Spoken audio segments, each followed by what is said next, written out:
Hello, and it's Ray Hiltz here, and welcome to episode 9 of the Ready to Go show. Today, we're going to be talking about giving it away for free. What do you do when someone comes up to you and says, "Hey, can we do lunch? I'd love to pick your brain," and how many of your clients have been freely availing themselves of the milk and not buying the cow?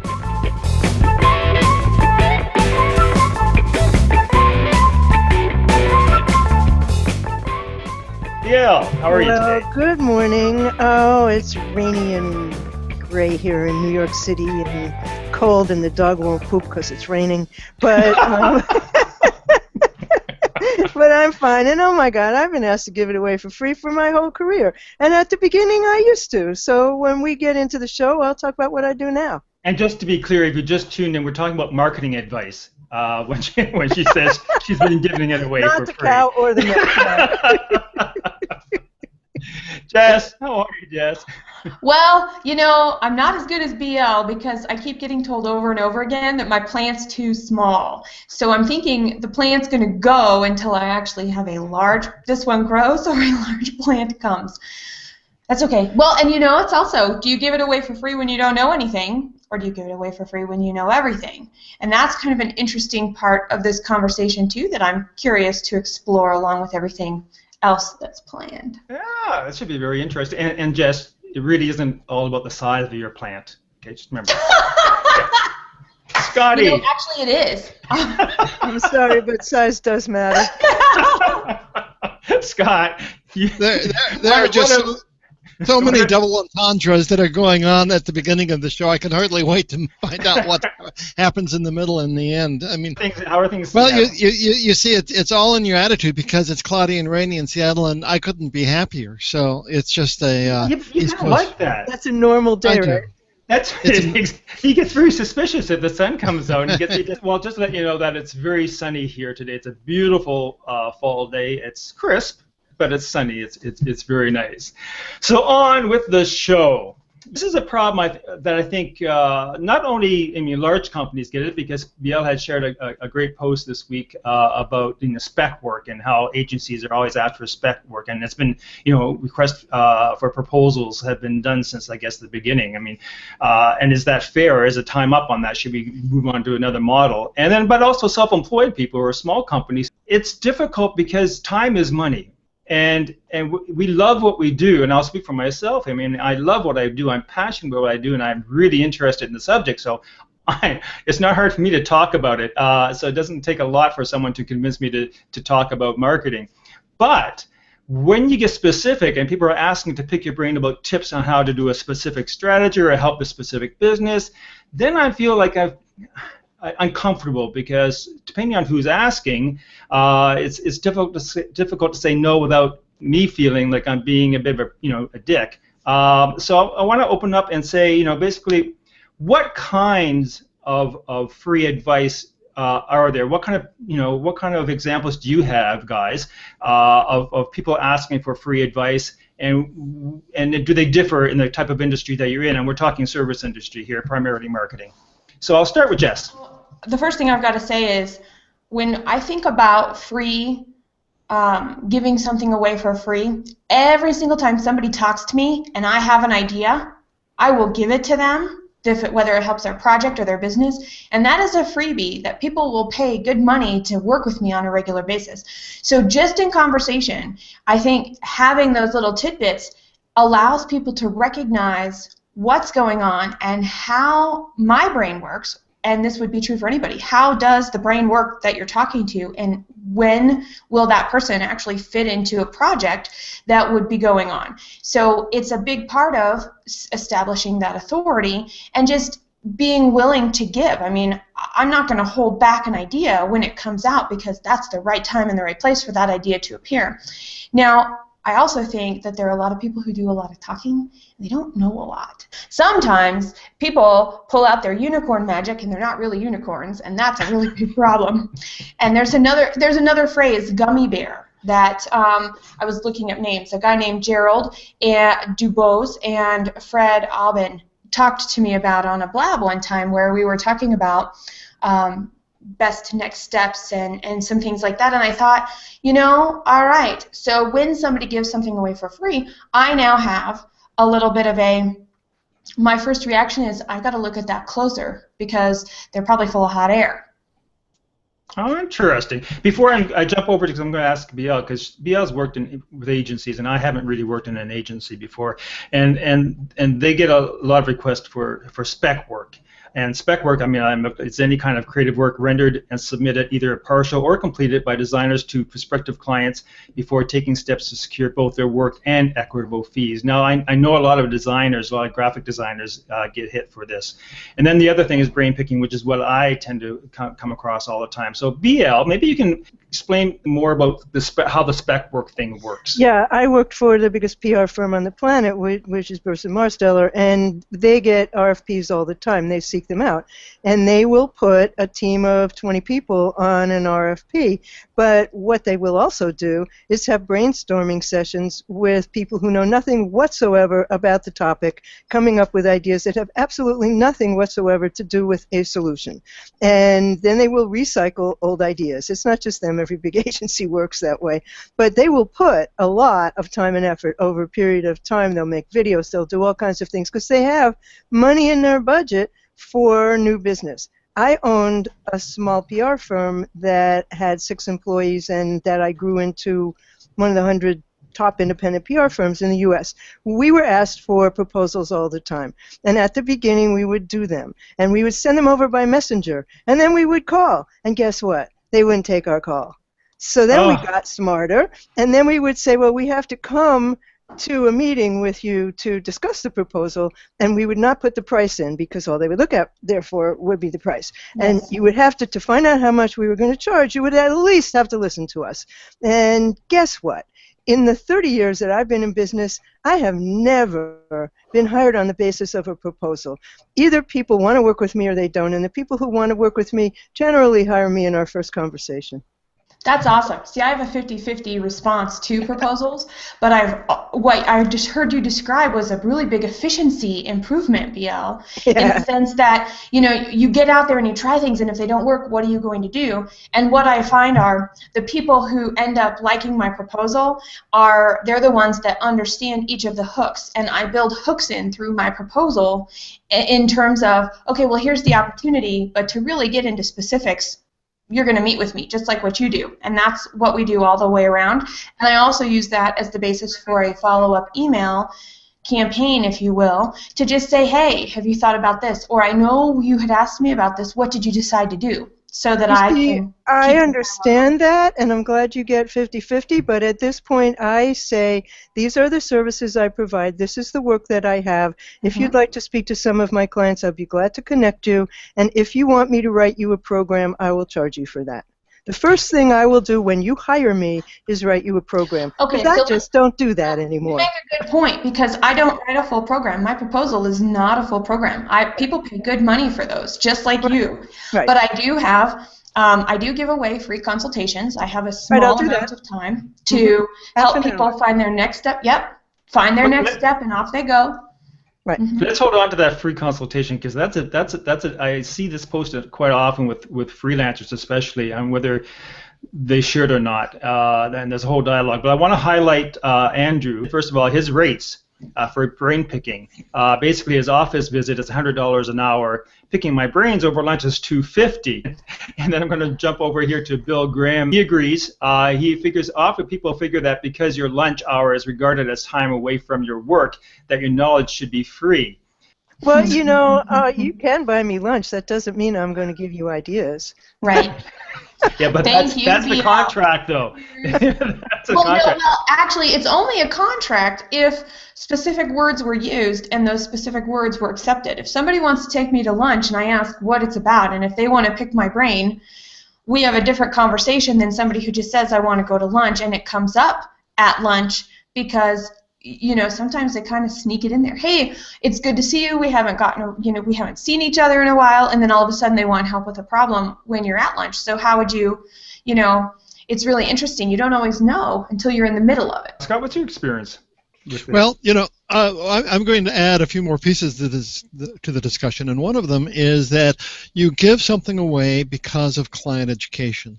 For example, it might be that people would love to have what you have to offer. It's just that they don't realize it yet. If they only knew what magic there is in all of this, then the world would be flocking to my door.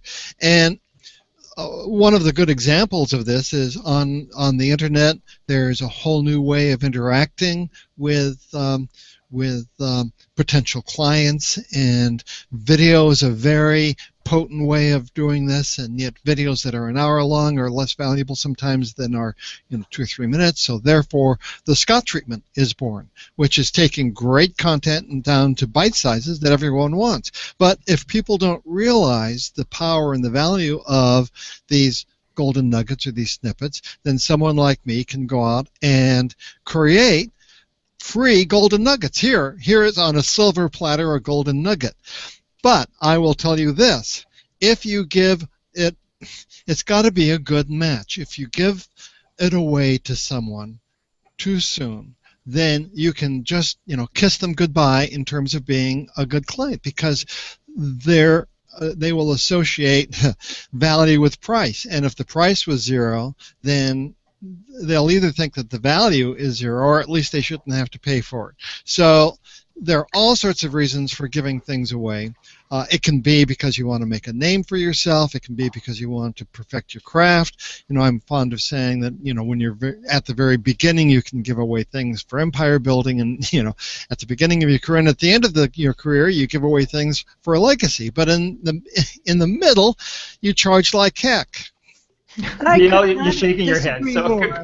Because, Scott, you have a rich array of the moments that you've already done. Why would you do a free one for somebody? They can look at your work that you've done. That's why I have a portfolio. Here's what I've done. And plus the fact that I've written more than 8,000 blog posts. If you want to know what I think, you can read my blog. You can read my posts in Ad Age. You can read my posts. You can look at my videos. You can watch my show. You do not need to have my consultation for nothing. Check it out. I'm going to bring up Christine has a good point. I mean, as I said, she's a graphic designer, and they get hit all the time for stuff. And she, as you said, BL, she uses her portfolio for spec work, the stuff that she's already done. And that's interesting that people don't pick up on that, and why they wouldn't go there in the first place. I've talked to someone who asked me to pick my brain about something, and I said, and he said, well, what do you do? and I said, have you Googled me?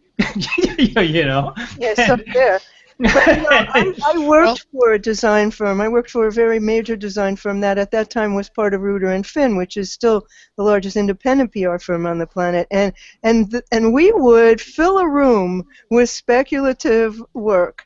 And the reason that we would do that is because we were part of a bigger firm that had a budget for that kind of spec work on new business. There were people whose whole role was to get new business. So a big agency can do that. A small one, look at my portfolio. I heard you say something really neat, BL, and this is another, it seems efficiency is coming up for me a lot in this conversation, because you're using your content strategy to let people get to know you and see your work and provide links to portfolios or past work or whatever the case may be, which frees up the time it would take to create that in the first place. Basically, you're just using your existing work like the agencies are using for new ideas. And I think both of those are valid. And I also think, we come up with ideas that we never give to a client. We could put those around fake clients and have an idea gallery as well. And it could be content for other things, whether it be for a show or for a blog post or something else. So, but the most recent time that I was asked to do something for nothing was about a month ago, and I said, well, I don't really do that, and they were like, well, do you want the job? So I actually did some spec work, and I said, you should look at this, and you should look at that, and you should look at that, and you should look at that, and they didn't hire me.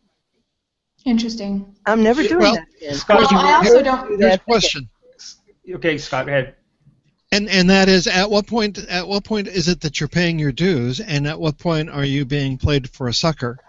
I was played for a sucker. I'm not paying my dues anymore. When do you draw the line between providing free content to establish your expertise and then basically just, sledding yourself away? Well, you put out wonderful content every week, Ray. Your newsletter, Dave and I do our show. You do this show. I mean, we are putting out content. We are establishing our expertise. And, I mean, most work really does come through referrals, does it not? And, when that happens, either people are going to hire you or they're not. I have really never had anybody who came to me via a referral ask me for a proposal. Have you? I have, but it wasn't a traditional proposal, and I didn't treat it like that. When I get people that come to me by referral, they have an affinity or an opening. I have an opening with them because of somebody else's trust and belief in me and the fact they've seen my work. So what I end up doing is I will have a 10-minute conversation with them, and I actually go to my portfolio and I pull things together and I say, well, this is the piece of my portfolio that I think you should look at because it is in line with what you want. So what am I doing? I'm continuing the dialogue, but it's no extra work because I've got all this in my brain, and if I'm efficient about how I organize all of those things, it only takes a couple of minutes to pull that to support the conversation. And because I'll tell you what, about half the time when I get referrals, people come talk to me, but they don't actually know what I do. They kind of know what I did for their contact or their friend, but they don't really. And so they don't understand what I did for the person who referred them to me, how I can actually help them. And so it goes back to something that Scott said of, a little bit of education. But there's a way to do that education without expending work hours or creating work product. But, on the other hand, I mean, if I can add to this, I'm working with a new client now, and I charged a setup fee. He has already made a commitment. I charged this. We're doing videos. I charged a setup fee.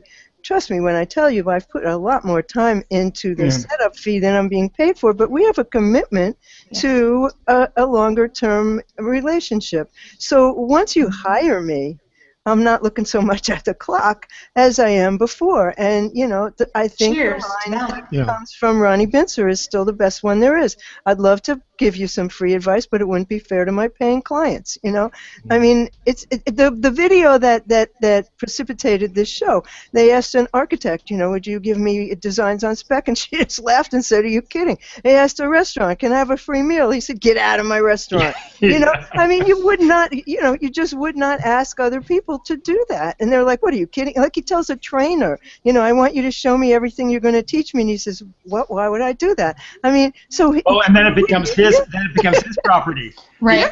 Yeah. Right. And then I own it. Right. Exactly. And how many times does that happen to you? You give away ideas, and funnily enough, you see them in effect, but not by you. Excuse me, maybe one of the ways to think about it also is where in the sales funnel are you? Because if you're at the very top, you're giving it away, but you're not giving it away to a potential client. You're giving it away to the world. You're broadcasting it.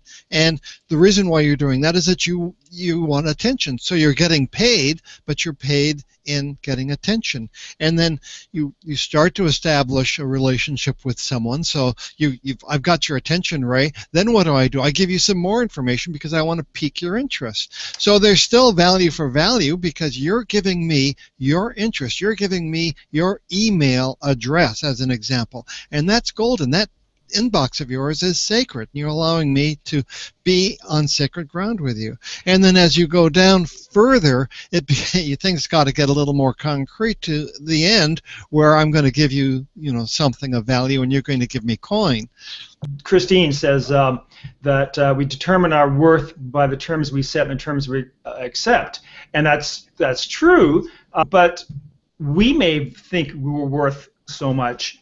The problem is the people that we talk to, do they see us the same way? And then how do you convey what you feel you're worth to someone? And I have the opposite problem sometimes. Sometimes I'll approach a new client and they don't want to hear anything else. They just want to know how much is it, right? The answer to that is, have you given consideration to your budget, and have you done your due diligence? And if you haven't, perhaps you want to take a look at what's out there and talk to some other people, and then let's have this conversation. I mean, what's it cost? You want my hourly rate? I'll give it to you, you know, but we're not going to work on an hourly basis. Because there's no context. If you want to work hourly, you'll pay me a whole lot more money than if we do a project But together. everybody has a budget. They just don't want to tell it to you. And guess what else I've learned in 30 years? If they won't tell you their budget, they're not going to become your client. Nice. Period. I agree with that.